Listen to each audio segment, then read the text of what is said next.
Hello, everybody. Welcome back to my Daily Dose with Tim. Today is season 2, episode 51, and that means we're at part 4 of the case studies on a 14-unit multifamily building as our income property right now.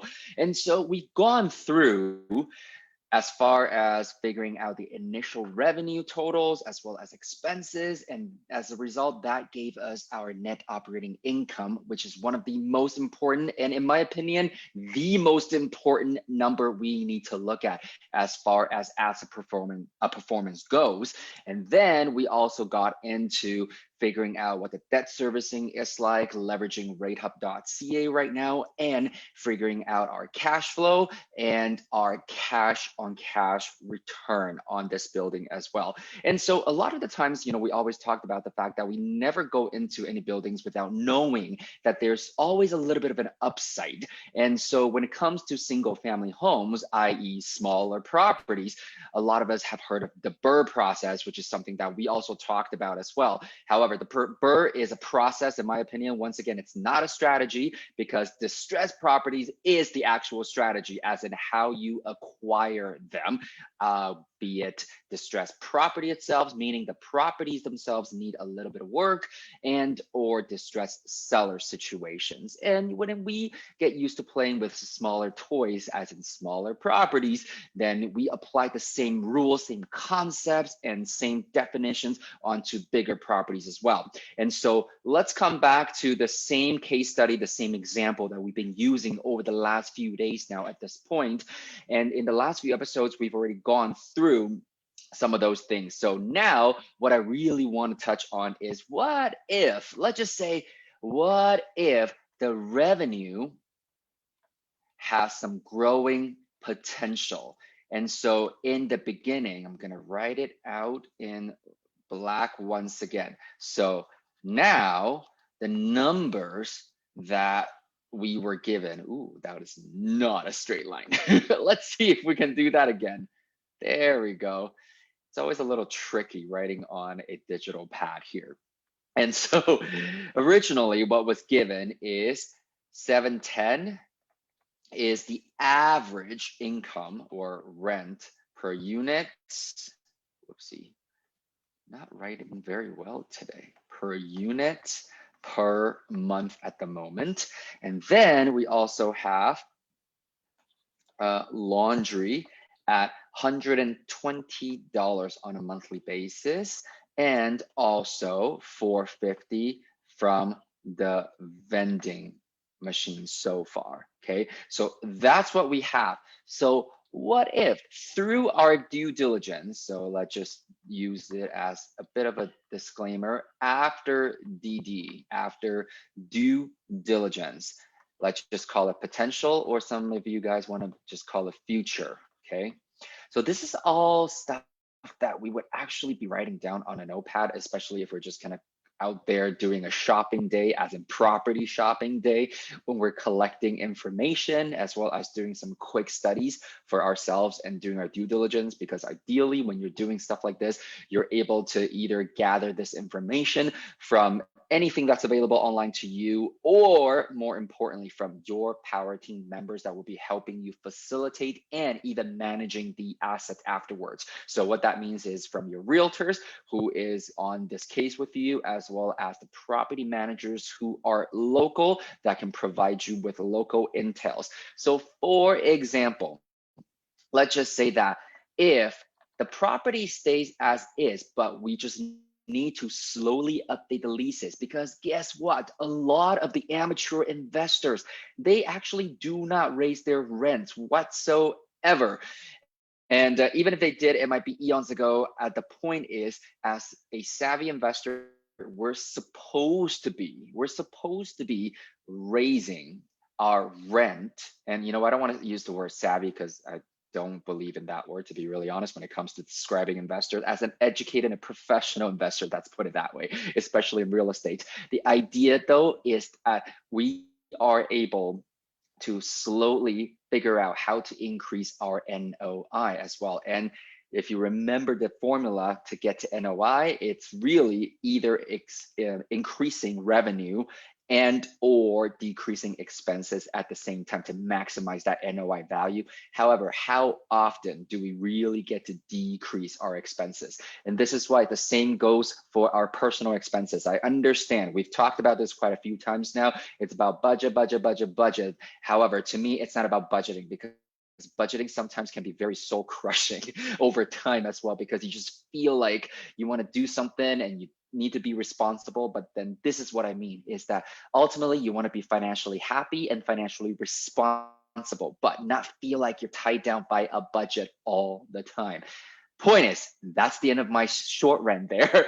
If the building is just as is, however, there is the potential of raising some of the rents on all of the units or some of the units, because some of them may be updated. Let's just say that in this case, this is not a one size fits all situation at this point.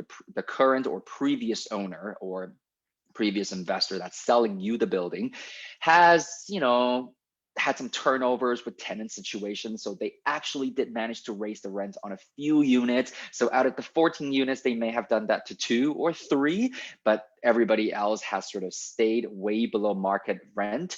Now, in this particular case, let's just say as is, I mean the property condition. So the physical asset, okay? So the property condition as is simply means, and I want you to listen carefully, simply means that we're not spending an extra dollar, extra dime on renovating, on rehabbing it, on really adding anything or modifying anything. Just by taking over the property, and you're able to slowly catch up your unit rental rates to the current fair market rent.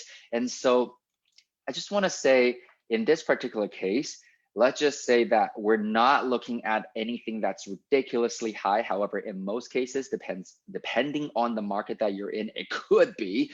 But let's just say that instead of at $710 average per unit per month, we're just gonna say $800 per unit per month at this point. And the other thing here is laundry. And so assuming that there are different ways for us to do that as well. Sometimes you can lower the per load expenses on washing and drying, or you can basically keep it the same. However, maybe do some extra marketing or do some incentives in order for your tenants to want to do laundry in the building, as opposed to maybe taking it out to laundromats. Okay, so we're making the assumption at this point. I know this started out as an actual deal that we did. However, that actual deal that we did, it will become a little boring, but I want you to walk everybody through the process. So even though that's how we started, we're now taking it to a whole different level now. So I just wanted to walk everybody through the thought process now, because other things we can talk about, as in adding more laundry rooms, or then updating your laundry machines, or even updating how much per load costs as well. However, the point is, it can be as simple as making sure that your tenants are doing laundry in the building as opposed to going out. Okay, and so it's really funny, and this is really, really minor, and to me it's almost something a bit anal retentive. But I had somebody tell me that, hey, you know what, if my tenants actually do more laundries in the building, first of all, my income from laundry would go up, and them going in and out of the main entrances and exit points of the building will decrease. And a lot of the times when they do that, they're carrying hampers, they're carrying things, and it might even damage the common space even more. So I don't know. I mean, yes, that's general wear and tear, and I can understand the logic. However, that's not the angle that we're coming from. So we're just going to be talking about encouraging our tenants to be doing laundries in the building. And sometimes it could be as simple. Right now, we're in December, so the holidays are coming up. It can be as simple as telling them, hey, you know what, as part of gesture, when you start to do laundry in the building, we're going to give you a $20 credit, for example. And let's just say that per load, per wash is $2, and per dry is $2. That's $4 per wash, per dry, per load. So what that means is they're doing 5 loads for free in the building.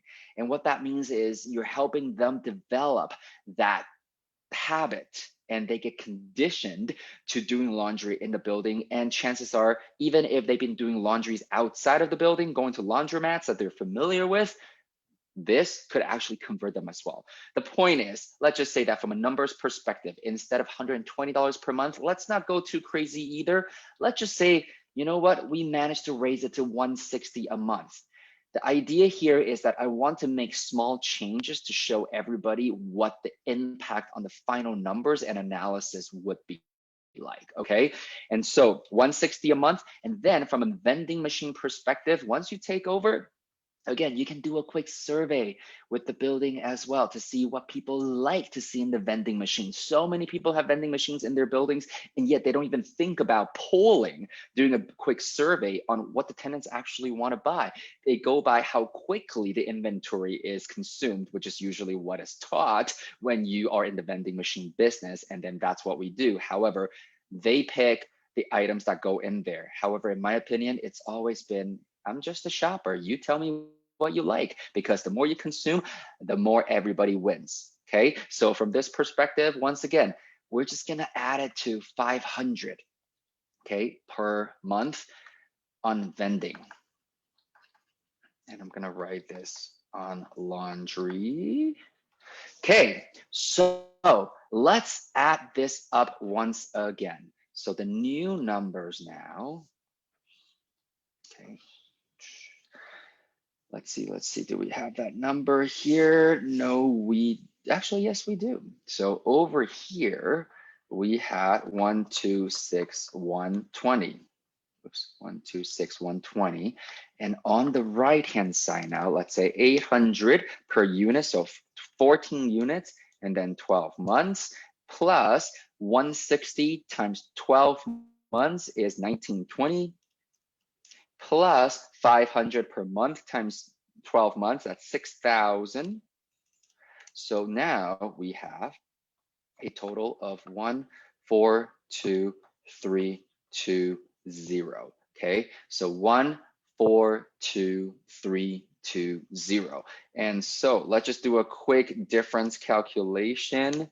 And so what we have here is, well, not a whole lot, but we did raise the income revenue by 16,200 on a monthly basis. So assuming that expenses stay the same, okay, assuming that expenses stay the same right now, and assuming that debt servicing stays the same, what that effectively means is this extra income really gets added to what we said was our cash flow. So the new cash flow would be, we said 12,321.92, and adding the extra 16,200, because if everything else stays the same, extra money into your pocket is extra cash flow directly, okay? So what that means now is we have a new annual cash flow of 28,521.92, or we divide it by 12 months. What that means is an monthly cash flow of 2,376.83. Now, I understand one of the biggest questions that a lot of people have is, how long is this going to take? Well, I'm going to tell you, depending on the market that you're in and how efficient that your property manager is going to be, or even if you're doing it yourself. For example, let's say if it's self-management self-managing property, okay, even though when we budgeted expenses, we did budget in for property management, and that's totally okay because you can hire yourself as well. The point is though, let's just say that our monthly cash flow went from 1,000, I'm going to write that down, 1,000, 1026.83. Okay, we went from that to basically more, just slightly over double, just slightly over double right now. If it takes you 3 years, would you be happy about it? I just want to put things into perspective for a lot of people, okay? So if you manage to more than double your cash flow over the course of 3 years, I think I would be pretty happy, because that that basically means that you're, let's say 3 years, okay? So that basically means that on an annual basis, you're giving yourself about a 30%, 30 to 40% raise for 3 years in a row. And at this point, I don't know anybody in their regular jobs or any other ventures that can actually be growing at a 30 to 40% per annum growth. Okay. And so sometimes it's about putting things into perspective. And you need to remember at this point, you already know that this is possible. And this is actually more than possible. It just takes time for you to implement it, or for your property managers to help you implement that as well. Okay. And so let's go back to cash on cash return now. I know we did that calculation yesterday. Okay. And so at this point, if we are going to look at our brand new cash on cash, and keep in mind, we're not even doing any sort of refi. So what that means is our cash on cash return calculation is now, let's do it this way so that we can see the same numbers. 28,521.92. Okay, let's say even this is year 3. And then the original money in, as we wrote down yesterday, is 222,720. Okay, so let's do the math. 28,521.92 divided by 222,720. That means our cash on cash now is 12.81% on an annual basis. That means for every $100 you put in, okay, you get $12.81 back on your money. That's 12.81% interest rate if you were to put that money into a bank account or a traditional investing vehicles like a retirement savings account, like a GIC or a CD or anything else that you can possibly think of. Okay. And again, all the other stuff that I'm mentioning, a lot of it is basically paper asset that we have zero control over. Okay. And so once again, if in 3 years time, you can go from 5.53% cash on cash and slowly raise it to 12.81, I think it's actually very, very lucrative and very safe. And it's a happy day for everybody, because remember, once again, we're still cash flowing because that's what we focus on. Okay, that's what we are focusing on here.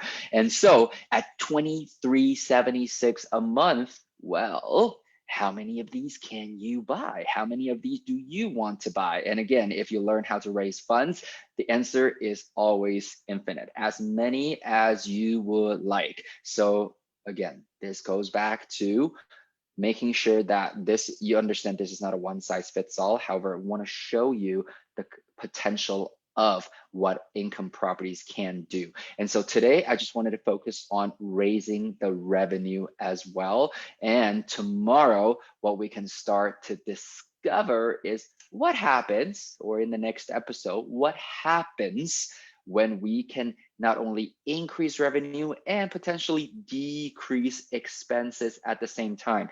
Because remember, even if we're playing with the numbers, we always look at how we can improve our NOI first, because once we get our NOI, we are able to go into figuring out how we're going to fund the deal. And this way nobody is tripped up by only being able to access major lenders out there. And this is why, you know what, there are absolutely no secrets, no tricks to any of this. I've given you all the tips that I possibly can, and a lot of the thought process as well. This is now just developing your thought process and making sure that everything that I've shared with you is making sense as well. So with that said, thank you so very much again for watching this episode. I look forward to completing the season with you, because this is where it starts to get a lot of fun, even for me as well. And I thank you to all the comments and the feedback and the messages. All of you guys are so used to doing messages now. Maybe it's because I'm mentioning this. So Don't feel like you have to just send me private messages to get your questions answered, because a lot of times you have really good questions. So if you do ask them and you leave them in the video, the message thread right below the video, I think maybe other people can benefit from it as well. So hopefully we can start doing that for each other too. And thank you once again. Have a great evening, everybody. Live well.